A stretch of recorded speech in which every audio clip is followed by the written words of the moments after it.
Eu quero saudar a todos os irmãos com a paz do Senhor Jesus e aos presbiterianos, boa noite.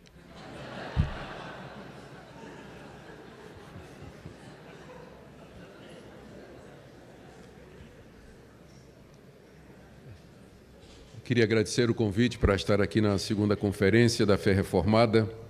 Para mim é um grande privilégio, uma oportunidade, um desafio, e a minha oração é que Deus nos abençoe durante o tempo em que estivermos juntos para meditar a respeito desses alguns dos temas centrais da Reforma Protestante a partir da exposição bíblica.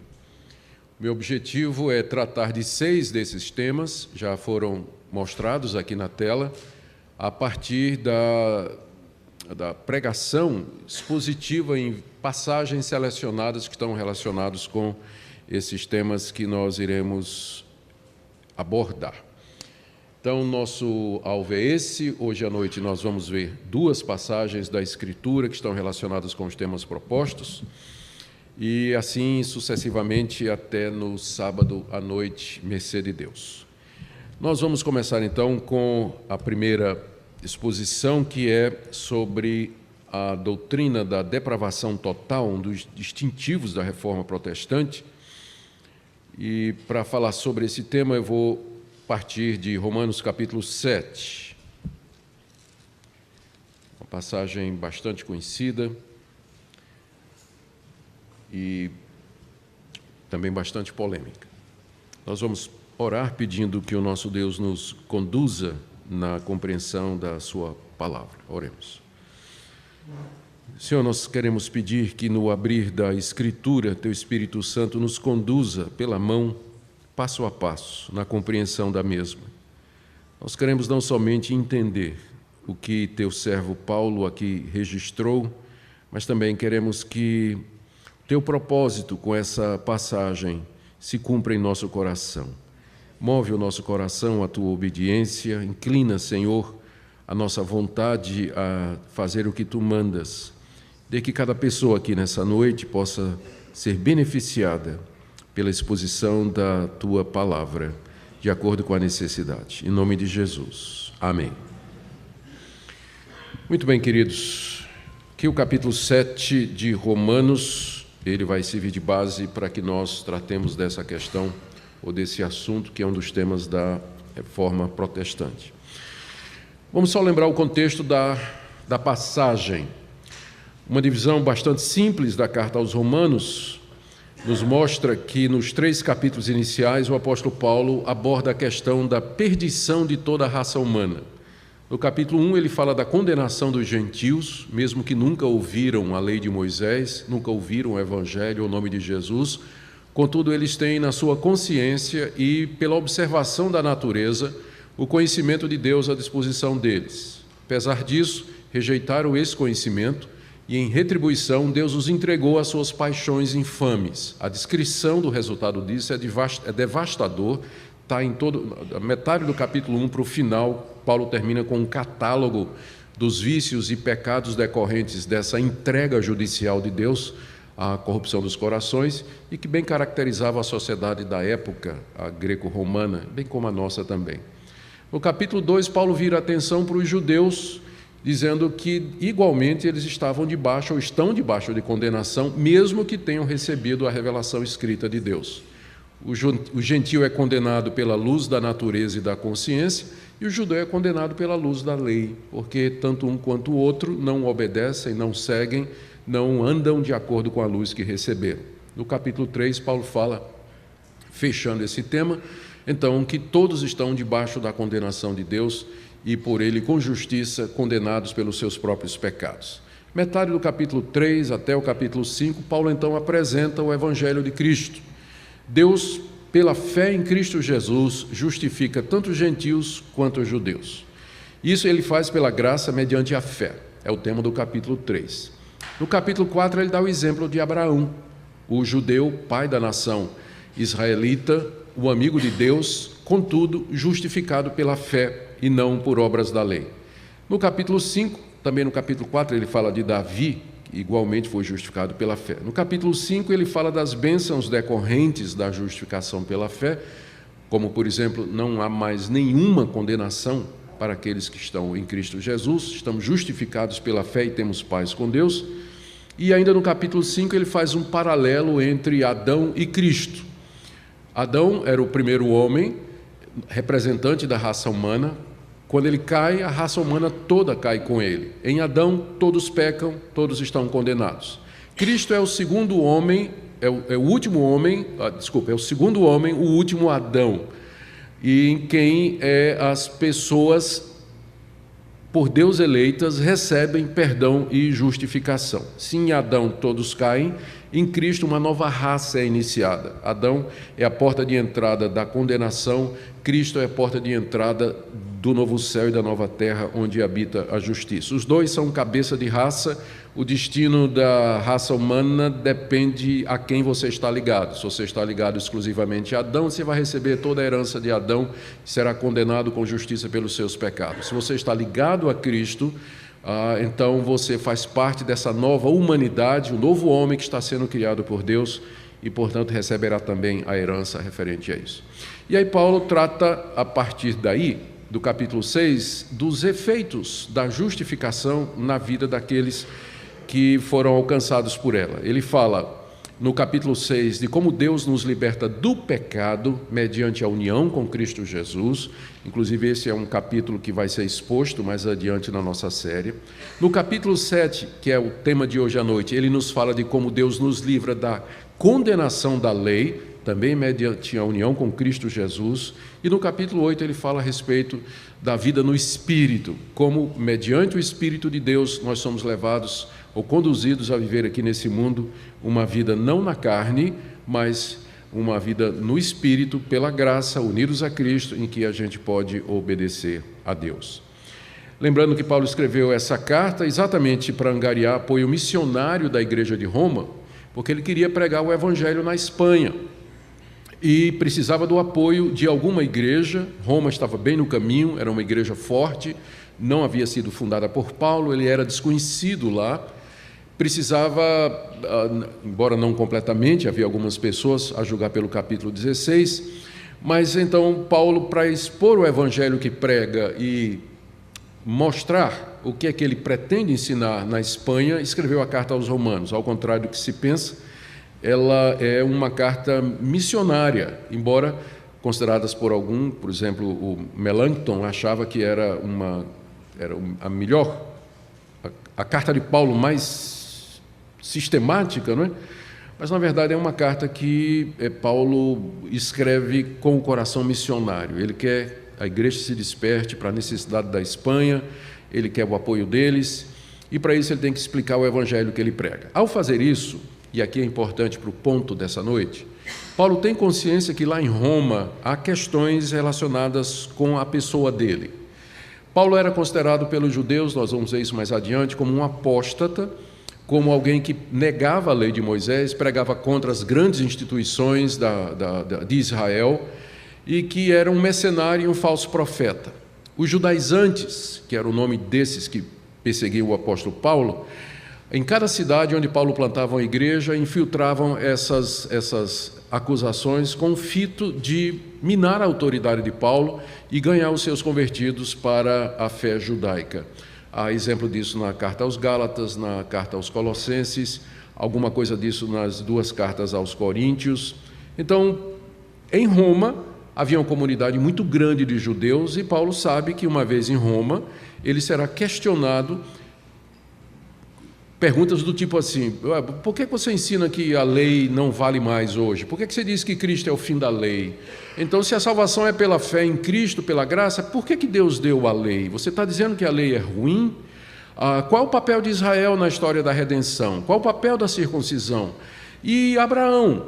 E, enfim, todas essas perguntas seriam levantadas. Paulo antecipa essas questões que ele sabe que vai encontrar em Roma ao escrever essa carta. Então, a gente quase que pode dizer que Romanos é uma exposição do evangelho que Paulo pregava à luz das questões judaicas da sua época. Isso explica por que há tanta referência à lei, há tanta referência à circuncisão. Ele usa as personagens do Antigo Testamento, como Abraão, como Davi, que eram bem conhecidas, faz citações extensas do Antigo Testamento para justificar os seus pontos, e gasta uma parte enorme da carta, que vai do capítulo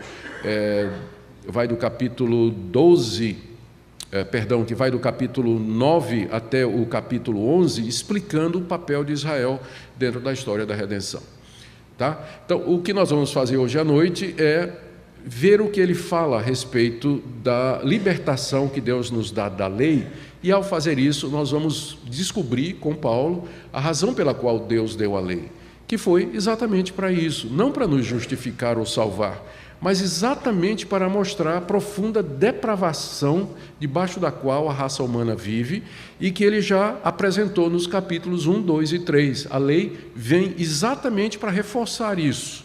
E esse é um ponto que foi muito destacado na Reforma Protestante, o efeito do pecado na raça humana, a ponto de que não há outra possibilidade de redenção, a não ser que Deus nos salve. A salvação tem que vir de fora, ela não pode partir de nós, exatamente porque nós estamos debaixo do pecado, debaixo da lei, presos à corrupção do nosso próprio coração. Capítulo 7 é um exemplo eloquente dessa depravação do nosso coração, que fica ainda mais revelada quando nós nos colocamos debaixo da lei de Moisés. Então, o esboço de Romanos 7 é relativamente simples. Numa primeira parte, que vai do verso 1 até o verso 6, Paulo ensina que o cristão não somente está morto para o pecado e vivo para Deus, mediante a união com Cristo na sua morte e ressurreição, que é um ponto que ele ensina nos capítulos anteriores, especialmente no 5 e no 6, mas o cristão também morreu para a lei. Morreu para a lei. Esse é o tema da primeira parte, versos de 1 a 6. A segunda parte é uma explicação, então, do propósito da lei, que é, ou seja, o alvo de Deus em nos dar a sua lei, santa e boa, foi caracterizar o pecado e condenar o pecado, de sorte que pecadores vivendo debaixo da lei agonizam debaixo do fracasso, da culpa e da morte, como Paulo descreve tão muito bem no capítulo 7, usando a primeira pessoa. Eu sei, mas não faço. Eu compreendo, mas não consigo. Eu tenho essa visão, mas eu não tenho forças. Não é? Então, ele está descrevendo exatamente o conflito do homem debaixo da lei, né? E, mais ou menos, dizendo do que é que o nosso livre-arbítrio é capaz. Bom, vamos lá. Observações preliminares aqui para nós entrarmos no capítulo 7. Bom, primeira coisa, a experiência... Eu tenho que fazer algumas observações porque esse capítulo ele é polêmico. Eu, às vezes, me arrependo de ter escolhido logo esse para falar de depravação total. Podia ter escolhido uma coisa mais fácil, né? Mas é que eu acho que é tão claro ali, Bom, vocês julguem depois. Bom, a experiência descrita por Paulo na parte final de Romanos 7 tem sido tomada por muitos como justificativa para uma vida de cai e levanta. Não poucas vezes você encontra alguém se justificando dizendo: ora, se nem o apóstolo Paulo conseguia fazer o que ele tinha vontade, quanto mais eu. Então, minha vida é isso mesmo, eu peco, levanto, umas vezes eu acerto, outras vezes eu erro, igual a Paulo lá em Romanos 7.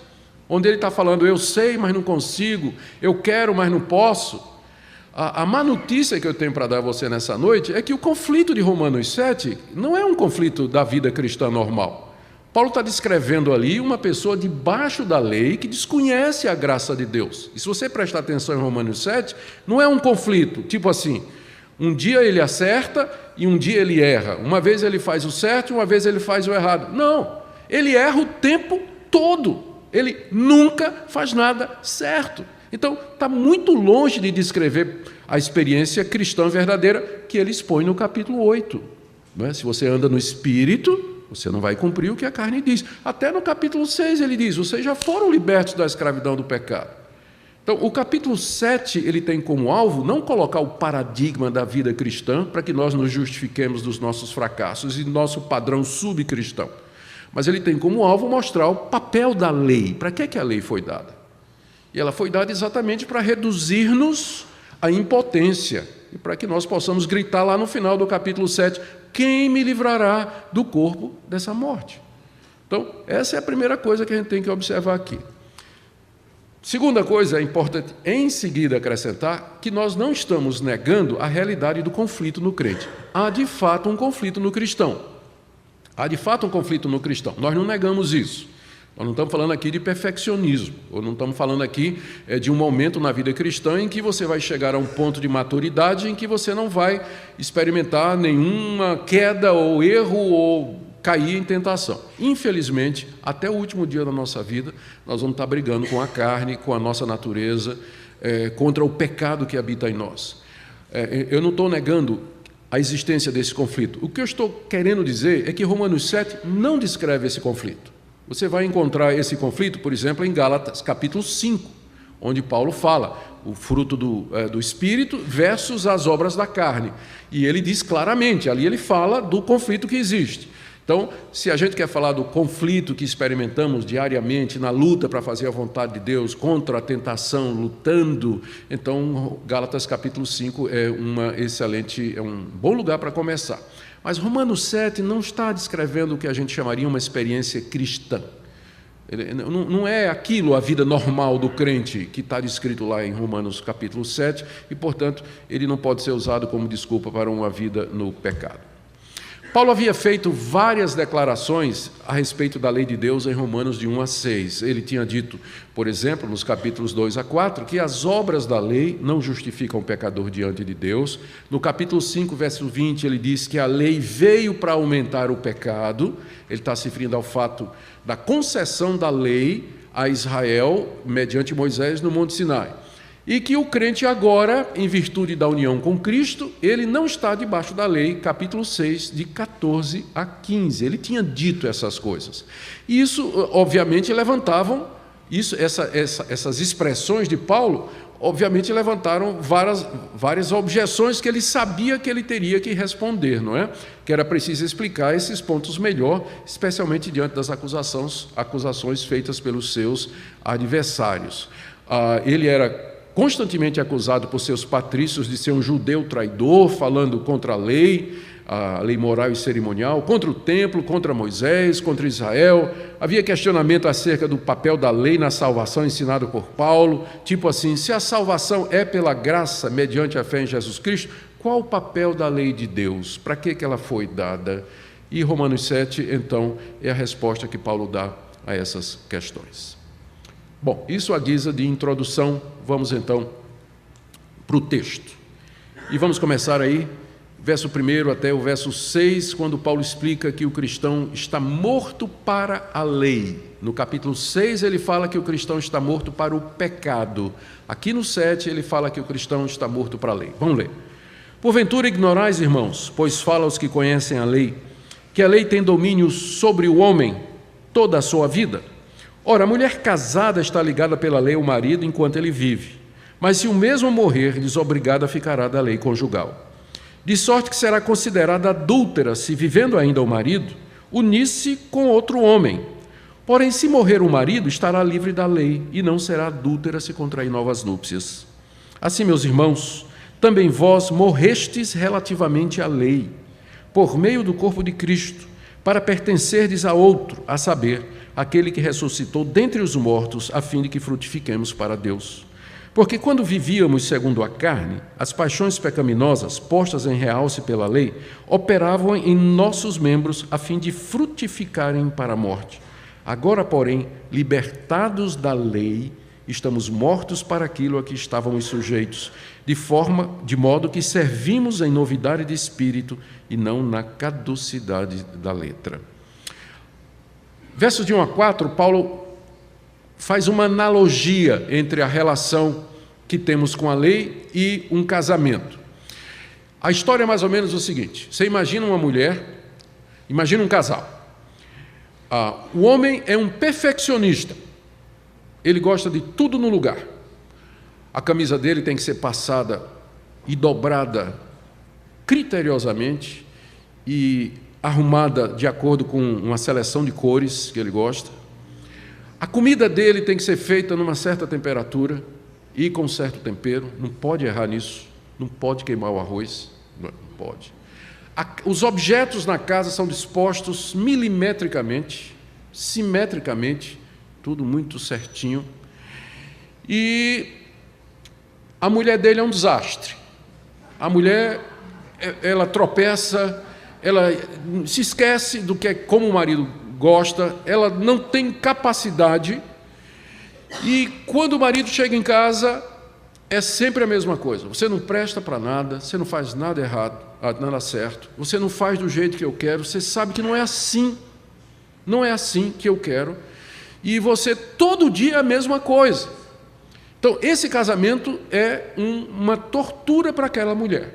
Ela se esforça o mais que ela quer para ajudar o marido, mas o marido, além de perfeccionista, ele não ajuda. Ele critica, ele condena, ele aponta os erros, ele diz que está tudo errado. E aquela mulher, então, começa a pensar em outro homem. Ela começa a pensar numa outra pessoa. E aquele outro homem, ele é tão exigente quanto o seu atual marido, mas ele ajuda, ele encoraja, ele compreende, ele perdoa. E aí ela começa a pensar no outro, mas ela não pode se casar com o outro porque ela está ligada pelo casamento ao seu atual marido, e ela vive um conflito. Como é que ela pode pertencer àquele homem se ela está ligada ao marido? Se essa fosse a novela da Globo, você já sabe qual é o desfecho, não é? Qual era? Matar o marido, né? Não é matar o marido? Matar o marido, ela ficaria livre e casaria com outro.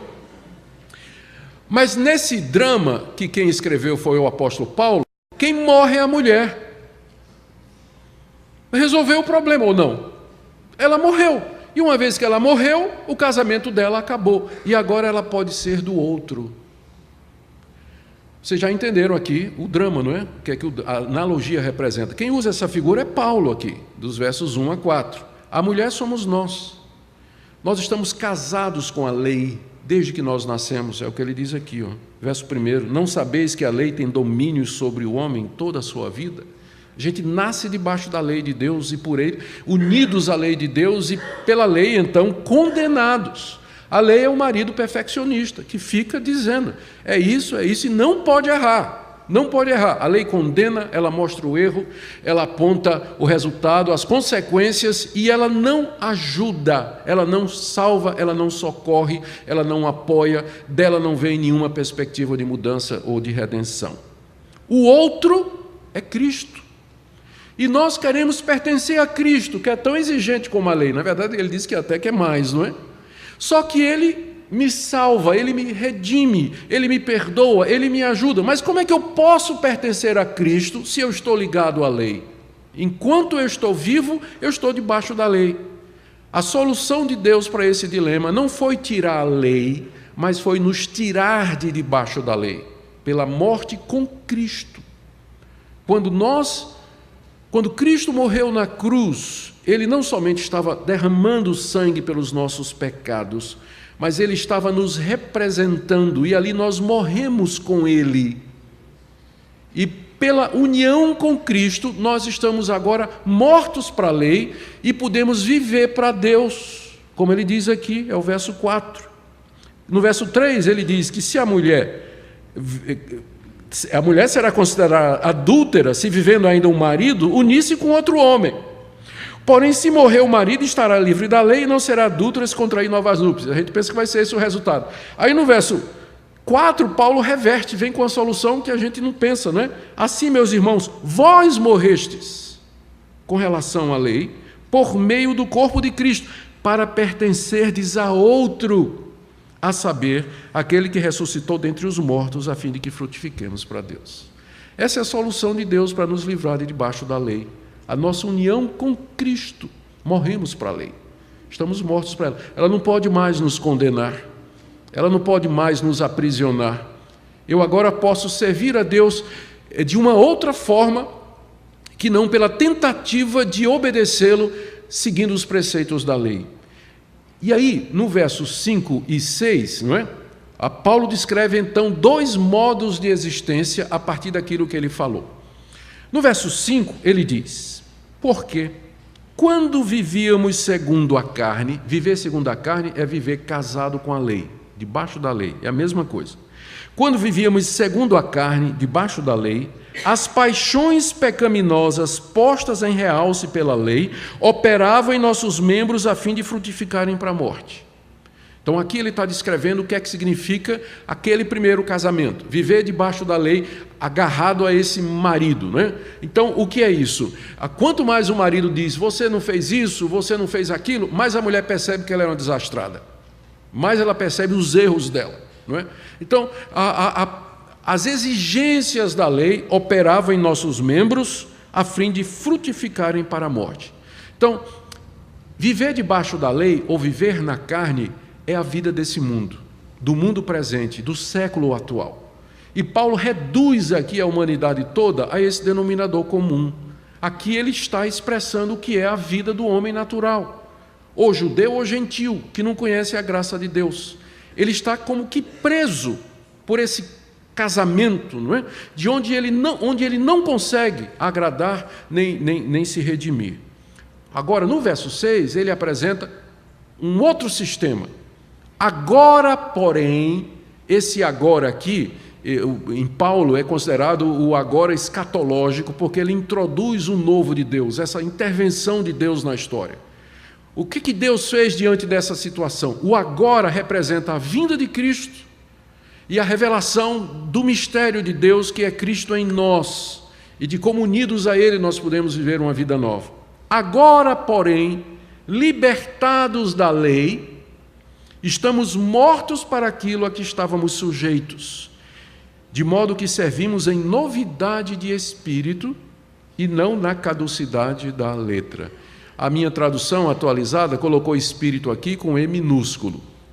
Vocês sabem que a tradução de espírito sempre é um problema, porque não havendo maiúsculo no grego, e a palavra pneuma em grego tanto pode significar o espírito de Deus quanto espírito humano, e resta ao tradutor olhar o contexto e definir se é o espírito de Deus, a quem Paulo se refere, ou outros autores, ou o espírito humano. No caso aqui, os tradutores da atualizada entenderam que se refere ao espírito humano. Eu entendo que a melhor opção teria sido E maiúsculo. Paulo está contrastando aqui a vida na carne com a vida no espírito, que é o ponto do capítulo 8. Eu não sei como é que a sua traduziu, mas algumas outras traduções já colocam com E maiúsculo, como se fosse o Espírito de Deus, que eu penso que é correto, porque o contraste é exatamente entre a vida debaixo da lei, na carne, frutificando para a morte, e a vida em união com Cristo, pela graça, pela fé no Espírito, frutificando para a vida. É a novidade de servir a Deus. Então, verso 5, a vida sob a lei. Verso 6, a vida no Espírito. O que eu quero sugerir a vocês é que o resto do capítulo 7 é Paulo explicando o verso 5. Ele vai explicar o que é viver debaixo da lei. E o que é que significa ver a lei operando nos membros e produzindo esse efeito. E que o capítulo 8 é a explicação do verso 6. Quando ele diz no verso 6 que agora nós vivemos em novidade de espírito, ele explica isso no capítulo 8, que é a vida normal do crente, a vida no espírito. Tá? Então, essa é a proposta que eu estou fazendo aqui de interpretação do capítulo 7.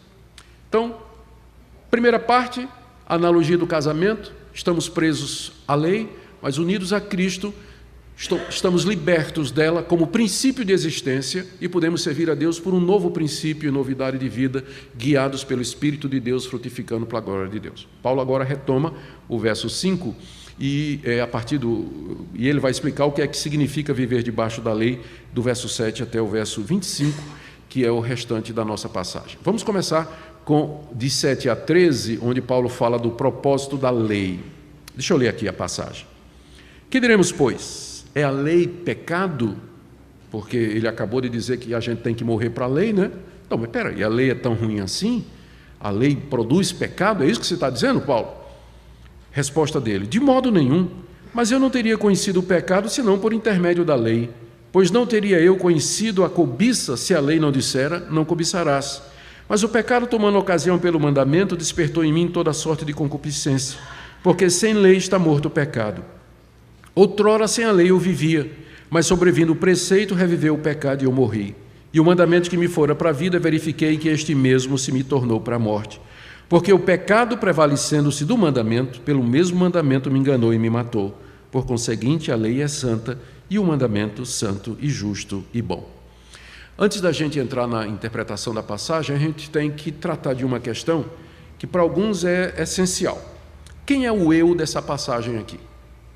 Porque, veja, verso 7. É a lei pecado? Resposta. De modo nenhum, mas eu não teria conhecido o pecado senão por intermédio da lei. Eu não teria conhecido a cobiça se a lei não disser, não cobiçarás.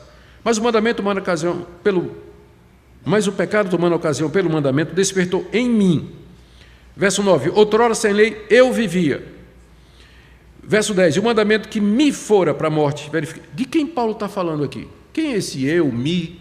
Ele fala como se fosse uma experiência dele. E aí vem a grande pergunta: em que momento da vida de Paulo aconteceu isso aqui? Ele está descrevendo, o que ele está dizendo aqui? Ele está dizendo que teve uma época em que ele vivia sem lei. E um dia a lei chegou, e ele disse, que coisa maravilhosa, essa lei vai me dar vida. Só que aí, quando ele começou a querer viver debaixo da lei, ele percebeu que a lei que fora dada para a vida, na verdade, estava produzindo morte. Em que situação da vida do apóstolo Paulo isso se encaixa? Tentativas. Primeiro, Paulo não está falando dele, está falando de Adão lá no jardim. Fora de cogitação. Está muito fora do contexto isso aqui, e o leitor normal não perceberia isso. Segundo, ele próprio, aos 13 anos, tem o bar mitzvah, em que o judeu era considerado emancipado, entrava na maturidade, começava a participar da sinagoga, com todas as suas cerimônias e tudo mais. É o momento em que ele debutava como judeu praticante. E ali ele recebia a lei, ou recebia as instruções da lei e tudo mais. Será que Paulo está se referindo a esse momento em que ele era uma criança judia e aos 13 anos, ali naquela experiência, ele recebeu a lei como se fosse meio de vida e depois ele percebeu que era, na verdade, era um caminho para a morte? Ou então alguns acham, isso aqui foi o seguinte: Paulo está descrevendo o que ele sentiu quando ele ouviu a pregação de Estevão. Lembra que ele estava lá quando Estevão foi apedrejado? Ele estava até segurando a roupa do pessoal que apedrejava. Então aquela pregação de Estevão mexeu com Paulo e ele entrou num conflito constante que já existia, na verdade. Paulo era um fariseu atormentado porque ele queria agradar a Deus e não conseguia debaixo da lei. O sermão de Estevão agravou e no caminho de Damasco veio a crise e Cristo aparece para dar solução. Só que essa figura psicológica de Paulo como um judeu atormentado desmente tudo o que ele diz nas cartas dele a respeito do seu passado. Ele diz que era um fariseu satisfeito. Ele diz que ele pensava que estava fazendo um favor a Deus, matando os judeus. Ele diz que seguiu religiosamente as tradições dos seus pais. Ele se orgulha na sua tradição de ter sido um discípulo de Gamaliel. Não há nada nas cartas de Paulo que justifique a figura de um fariseu se sentindo deprimido porque não conseguia guardar a lei. Ao contrário, como dizia já um estudioso conhecido, Paulo tem uma consciência robusta com relação ao seu passado. Ele diz inclusive que ele sempre teve boa consciência, escrevendo lá a Timóteo. Então essa figura do Paulo, no caminho de Damasco, se sentindo culpado, não bate com o que a gente conhece, não. Então, talvez a opção que traga menos problema é que Paulo aqui ele está usando o eu retórico.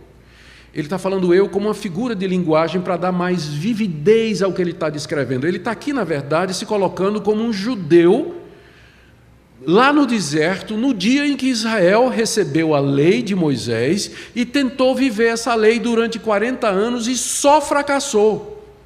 Aqui faz sentido, por quê? Porque ele cita, inclusive, um dos mandamentos, explica porque ele diz que teve um período na vida dele em que ele não tinha lei, que era quando Israel estava no Egito, antes que a lei foi concedida, e explica o conflito aqui.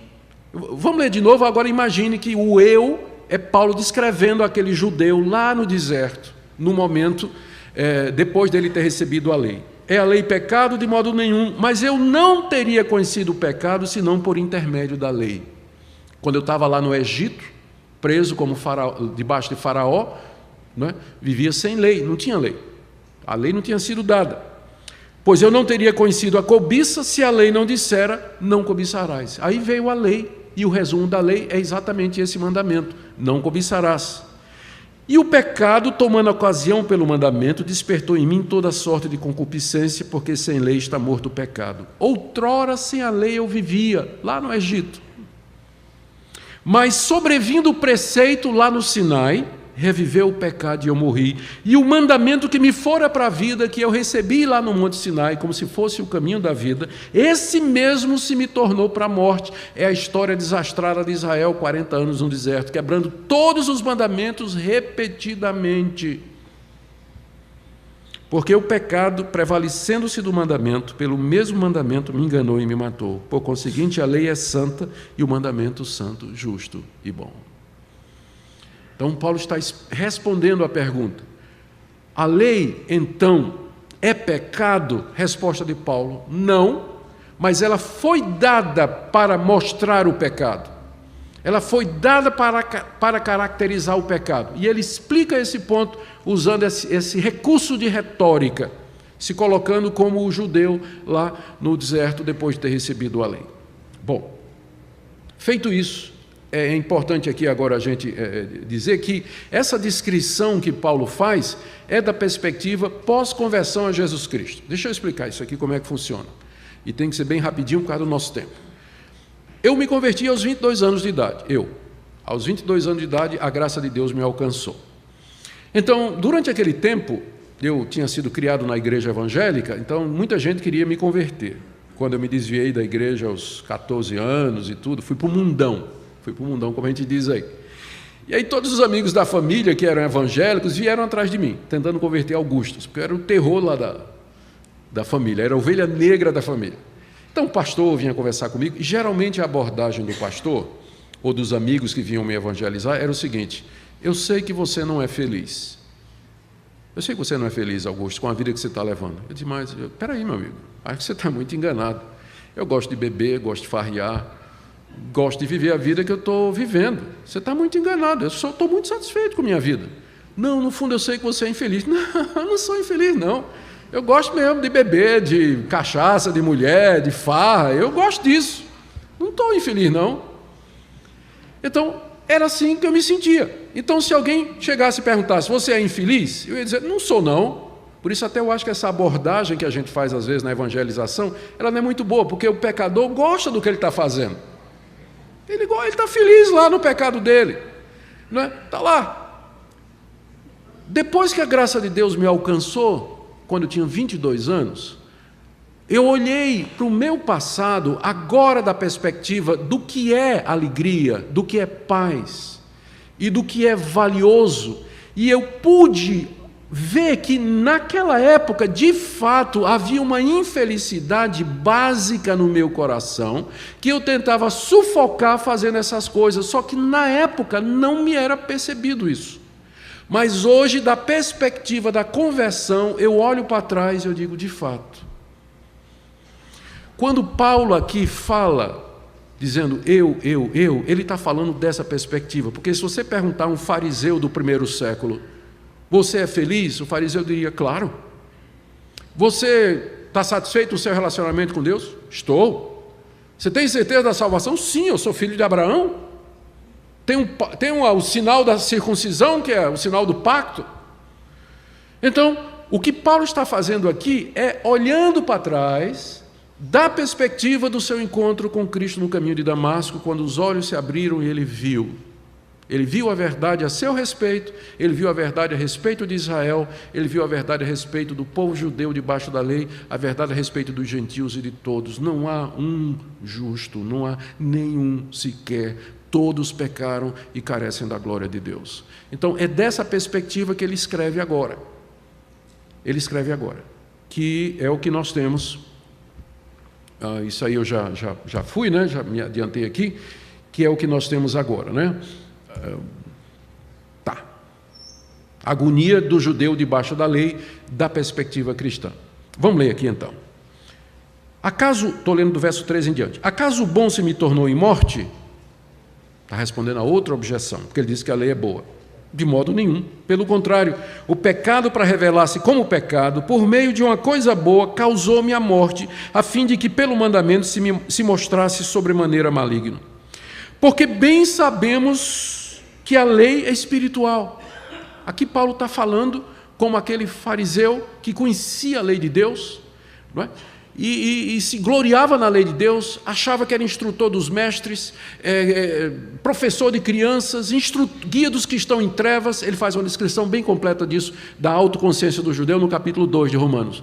Então, eu sei que a lei é espiritual, diz o apóstolo Paulo. Eu, todavia, sou carnal. Essa é a constatação que Paulo faz agora.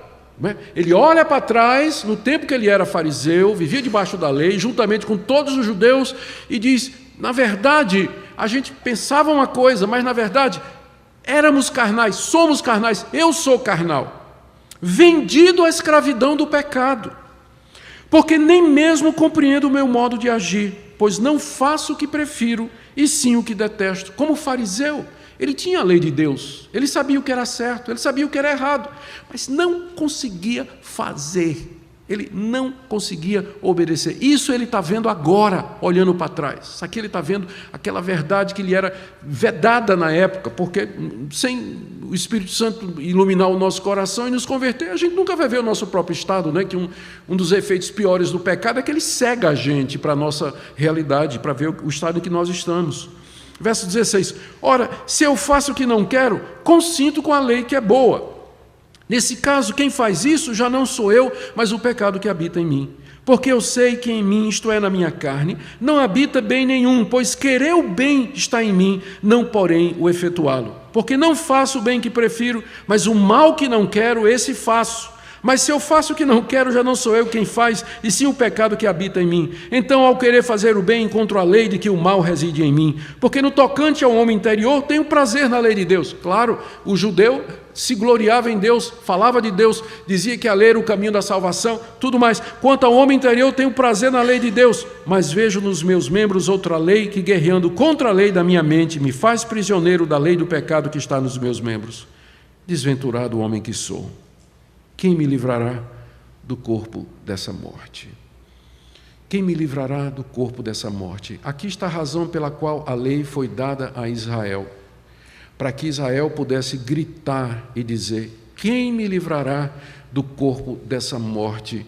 Quem me livrará da presença do pecado no coração, do domínio do pecado sobre minha vontade, sobre meus desejos, sobre minhas emoções? Porque eu sei, por causa da lei, o que é que agrada a Deus. Eu tenho até prazer nessas coisas, mas eu não consigo obedecer a Deus. E note que o eu aqui, ele é um completo derrotado. Não é que às vezes ele faz certo e às vezes ele faz errado. Prestou atenção nisso? Ele erra todas, ele perde todas, ele não acerta uma. Não acerta uma. Porque Paulo está se referindo aqui ao homem que não conhece a graça. Ele não foi regenerado pelo Evangelho. Ele não conhece a vida no Espírito. Aqui você tem a fina flor da humanidade. O máximo que a religião humana e a religiosidade pode fazer. O homem que tem consciência da verdade, mas ele não consegue obedecê-la. A gente pode pensar nos estoicos na época de Paulo, uma filosofia que veio 3 séculos antes de Cristo, com Zenão lá em Atenas. E os estoicos tinham um padrão moral elevadíssimo. Os estoicos criticavam os gentios pela imoralidade, pela roubalheira, pela desonestidade, pelo adultério. Eles tinham um padrão moral. Alguns até acham que Paulo é bem influenciado pelo pensamento estoico, por causa do padrão moral elevado. Talvez seja esses estoicos que Paulo condena no início do capítulo 2, quando ele diz assim, agora você que fica julgando os gentios e achando que eles cometem pecado, você que julga os outros, você não se condena, porque você faz a mesma coisa. Paulo arrebenta com os moralistas no capítulo 2, e alguns acham que o alvo dele era exatamente o estoicismo. Era uma filosofia pagã, que não tinha a revelação de Deus, mas tem a consciência, tem a lei de Deus gravada no coração. Todo mundo tem algum conceito de certo ou errado que vem da imagem de Deus no coração. Então, alguns podem ter até prazer em saber que é o certo, mas eles simplesmente não conseguem. Porque o pecado de tal maneira nos afetou, que mesmo pessoas como os judeus, que receberam a revelação de Deus e o pacto, eles vivem nessa situação descrita por Paulo, claro, depois que os olhos foram abertos. Era assim que Paulo vivia. Era assim que ele vivia. E essa era a verdade a respeito dele. O conhecimento que a lei traz, está aí o resumo, né, do que eu acabei de dizer. as declarações de Paulo, que ele é carnal, ele é escravo do pecado. É claro que ele não está descrevendo a vida do crente, não é? O crente pode dizer isso, que ele é carnal, escravo do pecado, que ele é incapaz de fazer o que gostaria, que não há nenhum bem nele, que o mal reside nele e o faz prisioneiro da lei do pecado, ainda que conheça e goste da lei de Deus. E o grito final, no verso 25, não é? Verso 24, quem me livrará? É uma pergunta de quem não conhece a resposta, não é? Quem me livrará do corpo dessa morte? Essa é a função da lei, mostrar a total depravação da raça humana. Essa passagem aqui do verso 25, o início do verso 25, graças a Deus por Jesus Cristo, nosso Senhor, eu até coloquei entre parênteses aqui na minha Bíblia, isso aqui já é o apóstolo Paulo sussurrando no ouvido do eu. Eu já sei a resposta, mas só vou dizer no capítulo 8. Né? Graças a Deus por... Quer ver, se você colocar um parênteses aí, tira. Graças a Deus por Jesus Cristo, nosso Senhor. Você vê como faz, a sequência fica clara, né? Verso 24, desventurado homem que sou, quem me livrará do corpo dessa morte? De maneira que eu, de mim mesmo, com a mente, sou escravo da lei de Deus, mas segundo a carne, da lei do pecado. Lá no meio, Paulo não aguenta esperar e diz, graças a Deus por Jesus Cristo. Ele sussurra qual é a solução que ele vai dizer no capítulo 8, verso 1. Veja o contraste. Agora, mais uma vez, aquele agora escatológico. Né? O agora introduz o tempo da salvação e da redenção. Agora, pois, já nenhuma condenação há para os que estão em Cristo Jesus. O que ele acabou de descrever é a condenação dos que não estão em Cristo Jesus, que estão debaixo da lei. Mas agora... nenhuma condenação há para os que estão em Cristo Jesus, porque a lei do Espírito, agora eles botaram Espírito com E maiúsculo, né? Porque agora está correto. A lei do Espírito da vida em Cristo Jesus te livrou da lei do pecado e da morte. O que é a lei do pecado e da morte? Isso que ele acabou de descrever no capítulo 7, e do qual nós estamos livres. Então, se a sua vida está igual a Romanos 7, eu tenho uma notícia, irmão, para você. Se sua vida é igual a Romanos 7, tem alguma coisa errada, porque o eu de Romanos 7 só perde. Só perde, ele não acerta uma. Se você está querendo achar um lugar para dizer que expresse o conflito que você sente na luta contra o pecado, e que eu também tenho, Gálatas 5 é um bom lugar para começar. Mas aqui é o desespero do homem debaixo da lei, que não conhece a graça de Deus, está preso pela condenação da lei, e a única forma dele escapar é se ele se unir a Cristo e pertencer a Cristo, o outro homem, porque enquanto ele não se libertar da lei, ele não vai poder viver para Deus em novidade de espírito. Bom, vamos para o fim. Eu só queria fazer um contraste aqui, ó. No capítulo 7, verso 14, Paulo diz, eu sou carnal. Mas no capítulo 8, onde ele fala da vida cristã normal, ele diz, se viverdes segundo a carne, caminhais para a morte. No capítulo 7, verso 14, Paulo diz, eu sou vendido à escravidão do pecado, sou prisioneiro da lei do pecado e sou escravo da lei do pecado. Olha o que ele diz no capítulo 6, verso 18. Uma vez libertados do pecado, fostes feitos servos da justiça. E no capítulo 6, verso 22, agora, porém, libertados do pecado, transformados em servos de Deus, etc. Então você percebe que a experiência de Romanos 7 não é a descrição da experiência cristã. Você encontra isso no 6 e no 8.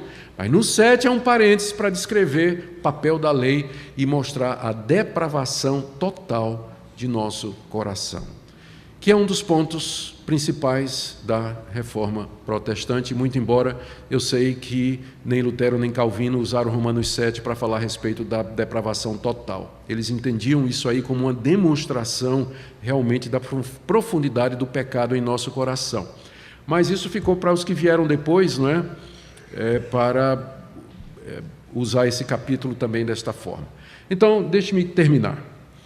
A experiência aqui descrita é de constante derrota e fracasso, não de quedas e vitórias ocasionais, é um retrato da total impotência para fazer o bem e o certo e para resistir ao pecado. O quadro não combina com o retrato que temos de Paulo em suas cartas no livro de Atos, nem o que ele ensina em Romanos 6 sobre a libertação do domínio do pecado. O que é que Paulo descreve aqui? A derrota que vive, aqui é importante, estamos concluindo, a derrota que vive todo aquele que desejar agradar a Deus por suas próprias forças mediante o que é requerido pela lei.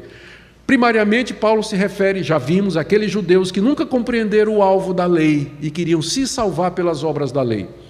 Segundo, pode ser aplicado aos descrentes que têm elevados padrões morais e que são honestos consigo mesmos, como, por exemplo, os estoicos, ou gente de elevado padrão moral, que não é cristão, mas que eles têm consciência de que eles não conseguem fazer tudo aquilo que a própria consciência diz para eles que é certo.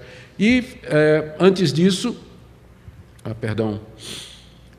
e agora, finalmente, nós podemos fazer uma aplicação de que essa passagem de Romanos 7 pode ser aplicada para crentes que ainda não aprenderam a viver a morte para o pecado e para a lei mediante a união com Cristo. Deixa eu explicar isso aqui para não parecer que eu estou me contradizendo. Romanos 7 não está expressando uma experiência cristã normal.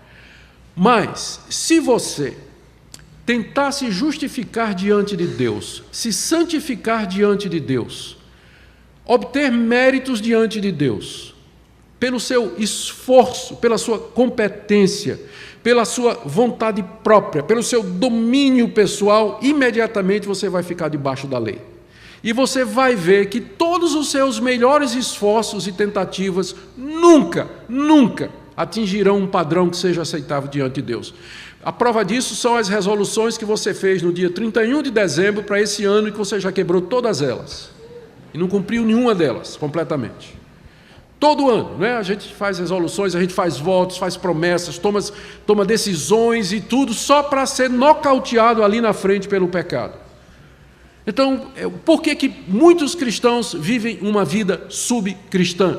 Peca, confessa, não quebra o círculo vicioso do pecado, exatamente porque eles estão vivendo como se estivesse debaixo da lei. O princípio não é esse do esforço pessoal, da minha justiça ou da minha tentativa, mas o princípio é da minha união com Cristo e ressurreição com Ele. E é dessa união com Ele que vem o poder do Espírito Santo, para que eu possa viver uma vida de acordo com o padrão de Deus e dar fruto para a vida eterna, e não mais servir, entregar os meus membros como instrumento do pecado. Nosso coração é tão depravado quanto isso aqui, não é? E, por isso, há necessidade de viver debaixo da graça de Deus. Pronto. Aqui são só os temas que eu já dei para vocês, eu estou só aqui fechando. Aqui uma conclusão que é uma explicação, uma aplicação.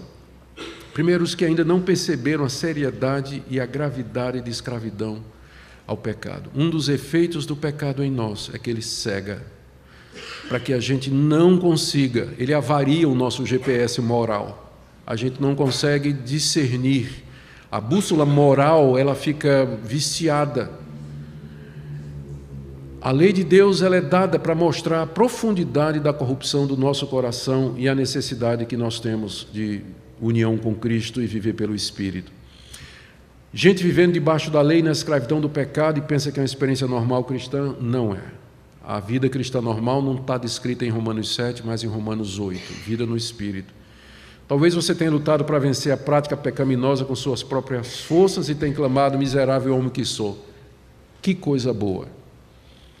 Se você está gritando, miserável homem que sou, você está a caminho de Romanos 8. Você está no fim de Romanos 7, a caminho de Romanos 8. Então, se você está gritando isso, então, amém. É só mais um passo.